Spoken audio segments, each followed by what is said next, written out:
Graça e paz, amados e amadas, estamos em Deuteronômio 7 e aqui nós vamos continuar vendo, sobre o povo escolhido de Deus, a eleição e a graça do Senhor para o povo de Israel que hoje se estendeu a nós, as bênçãos quando se obedece a Deus e o poder magnífico de Deus. Então aqui logo no início nós temos já o Senhor falando para eles que Ele próprio, o próprio Senhor, que vai expulsar diante deles todas as nações que habitam ali na terra de Canaã. E o Senhor está falando que esse povo era um povo numeroso que habitava lá na terra de Canaã e eles eram compostos por 7 nações. Olha só que interessante o nome dessas nações, os Hititas. Agora, presta atenção nesses outros nomes, os Girgazeus, os Amorreus, os Cananeus, os Fariseus, os Eveus e os Jebuseus. São 7 nações maiores e mais poderosas do que Canaã. São 7 nações, vocês já perceberam sobre o número 7, né? O 7 quer dizer completude, os 7 dias que o Senhor criou o homem. Aqui está dizendo que tem 7 inimigos para serem o quê? Expulsos ali da terra. E 6 desses inimigos terminam com o nome no final Eus. E quem são esses inimigos hoje? A maioria deles são os nossos eus. São essas partes do nosso Zeus, que é o eu, o nosso ego. Então, a maioria hoje dos nossos inimigos não estão fora de nós, estão dentro de nós. Mas aqui eu estou fazendo já uma comparação, né? Voltando ao texto, então o Senhor está falando que essa terra, que é que o Senhor vai dar para eles, e o próprio Senhor que vai expulsar, por meio, claro, que do posicionamento do povo de Israel. O Senhor não vai fazer um milagre falando assim, povo, vai embora daqui. Não. O Senhor vai dar força para que o povo de Israel os expulse dali, tá? Então, muitas vezes nós queremos que o Senhor haja milagrosamente. O Senhor nos colocou na terra para agir por meio de nós. Agora, existem momentos que é só milagre mesmo. Que nem muitas vezes a cura de uma doença específica é um milagre. Mas quantas curas advêm de uma doença se você mudar a sua dieta, se você mudar seu estilo de vida, se você mudar suas emoções e seus pensamentos? Então, o Senhor sempre nos chama para nos posicionar e para fazer a nossa parte. A partir do versículo 2, o Senhor começa a alertar o povo de Israel para que não faça nenhuma aliança com esses povos.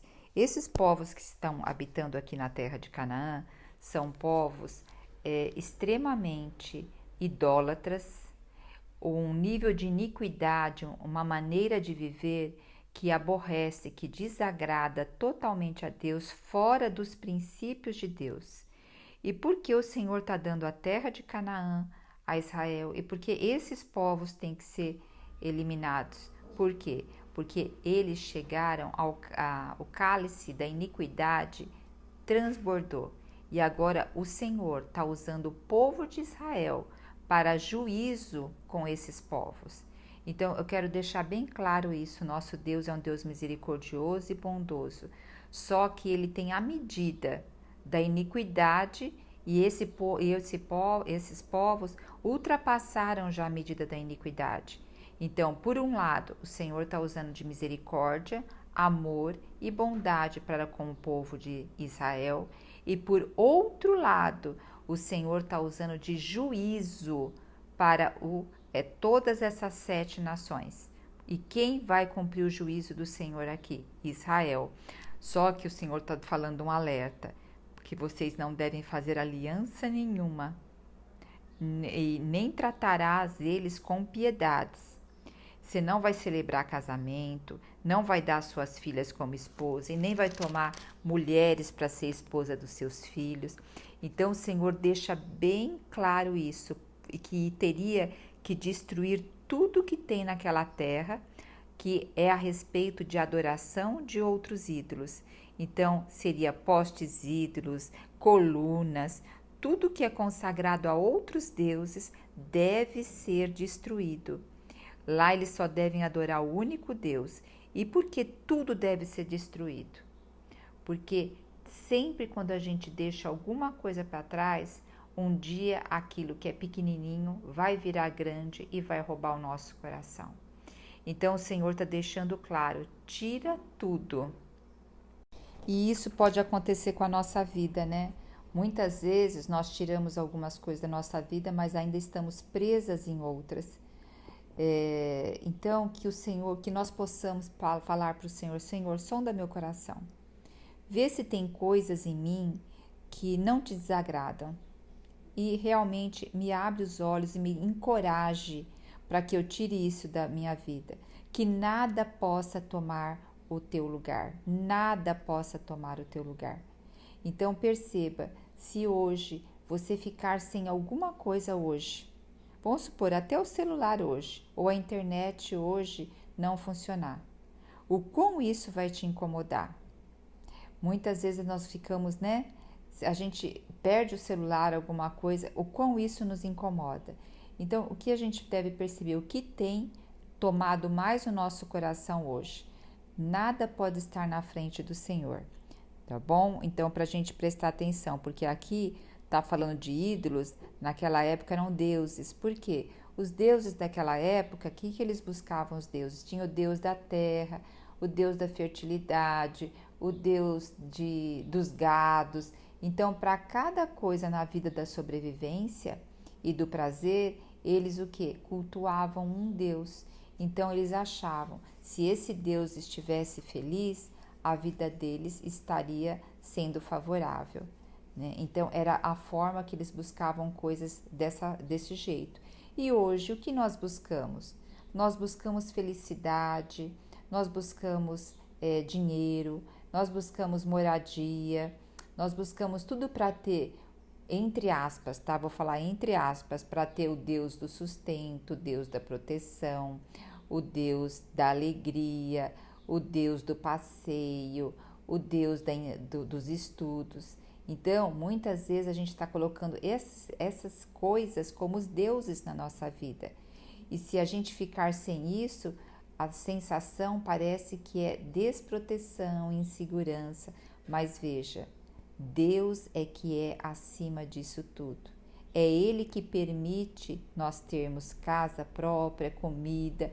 Então, é Ele que nos dá tudo isso, não é a força do nosso braço. Nós temos sim que nos posicionar.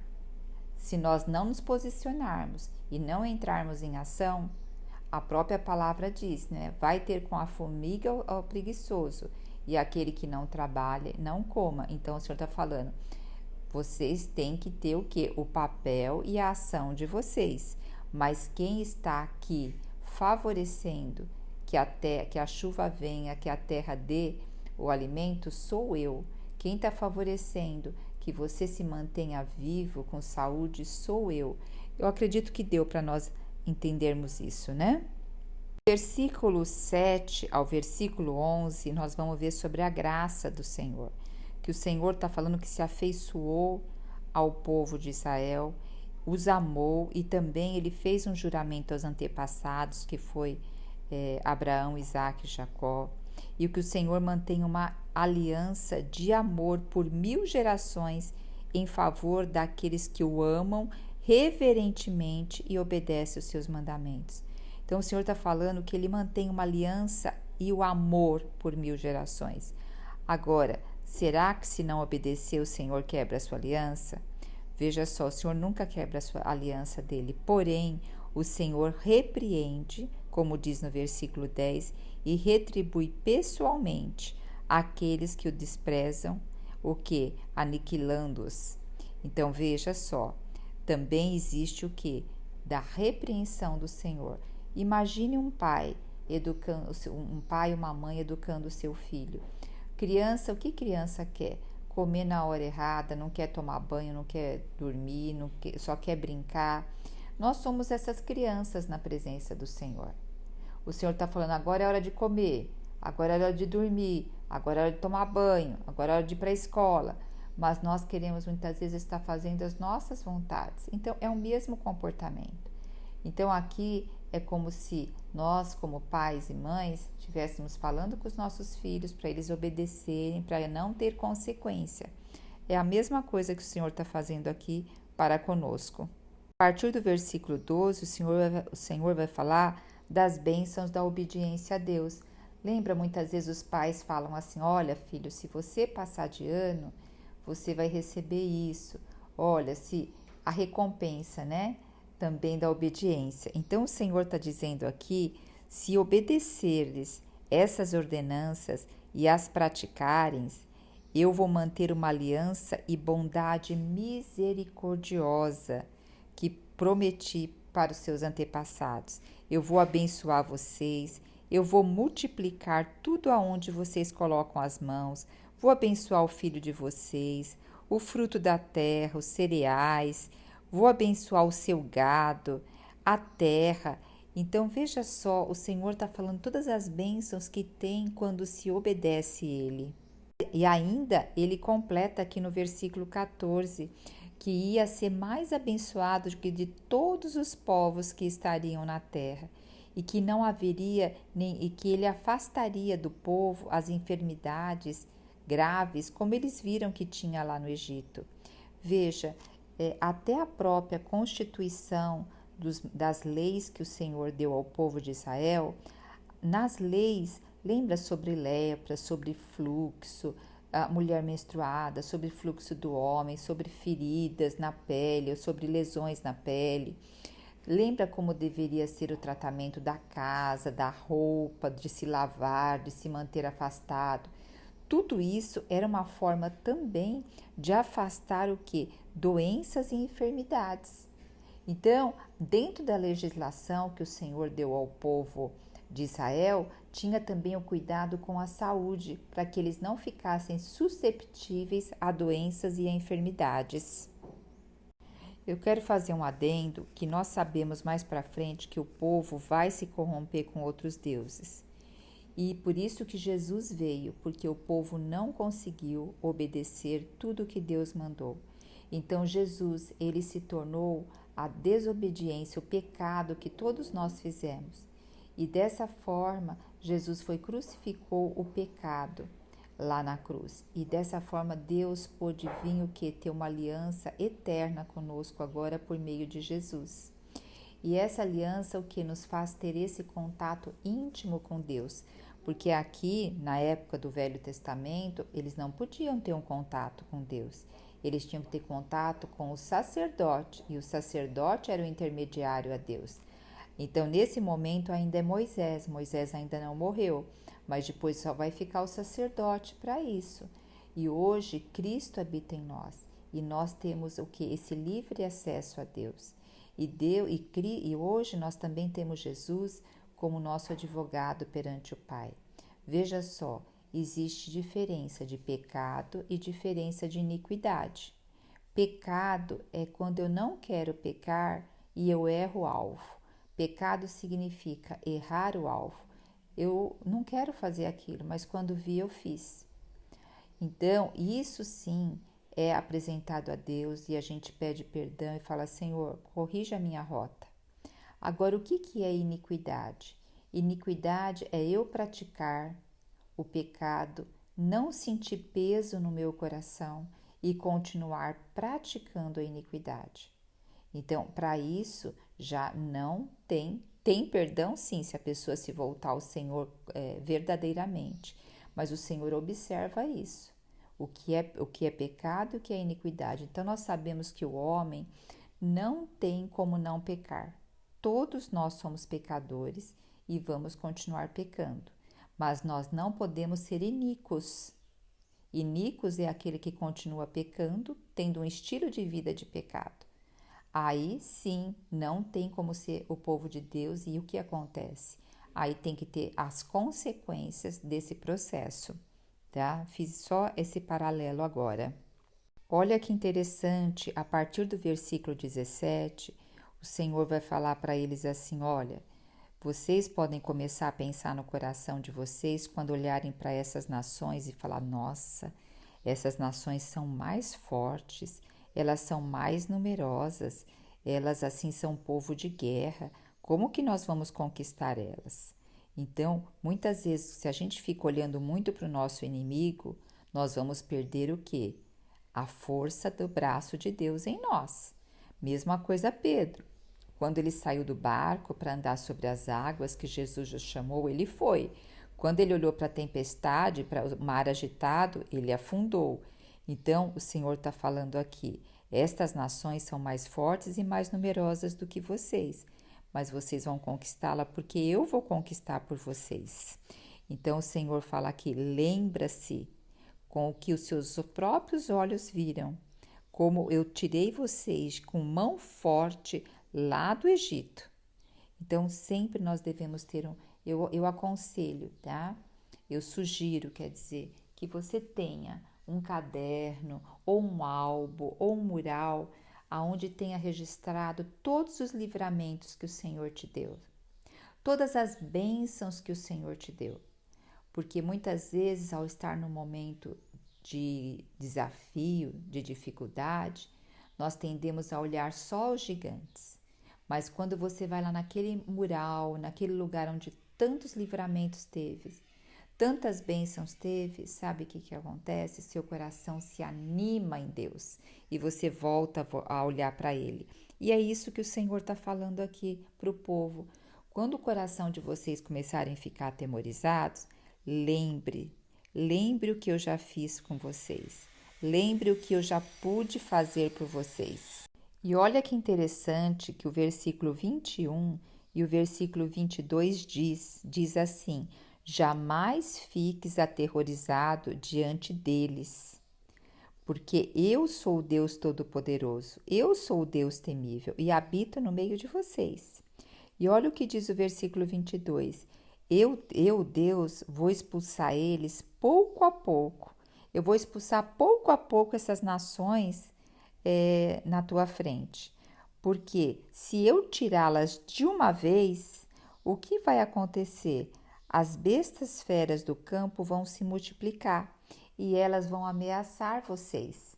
Então, o que nós temos aqui? O Senhor não ia deixar aquela terra totalmente vazia, para que depois eles fossem habitando aos poucos, multiplicando aos poucos e pegasse toda aquela região. Porque senão, aonde não tivesse pessoas habitando, que seriam invadidas por animais selvagens. E esses animais colocariam a vida deles em riscos.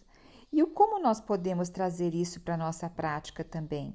O Senhor não pode expulsar todos os eus de dentro de nós de uma vez. Porque não é só expulsar. Um exemplo, o Senhor vai limpar uma área da nossa vida. Sim, vai sair aquilo e algo novo tem que entrar.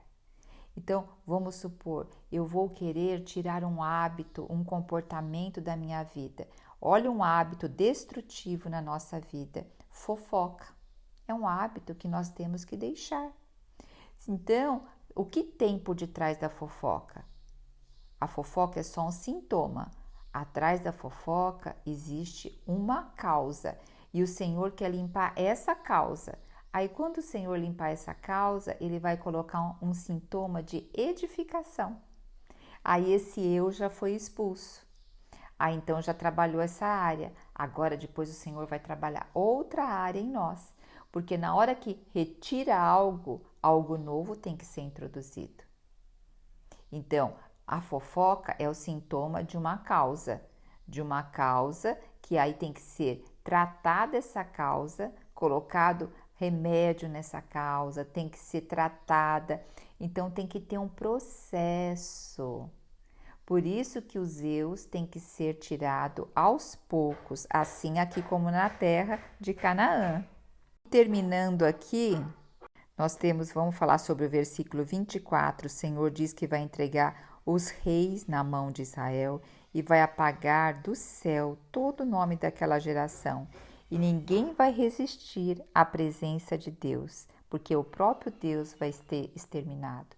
Então eu te digo, minha cara ouvinte, minha amada ouvinte, meu amado ouvinte, Deus quer também fazer isso na tua vida. Ele quer tirar todos os seus eus e quer apagar ele totalmente da tua vida. E ele quer ser o rei, o único Senhor, o único Deus. E ele vai ser o Deus para todo sempre.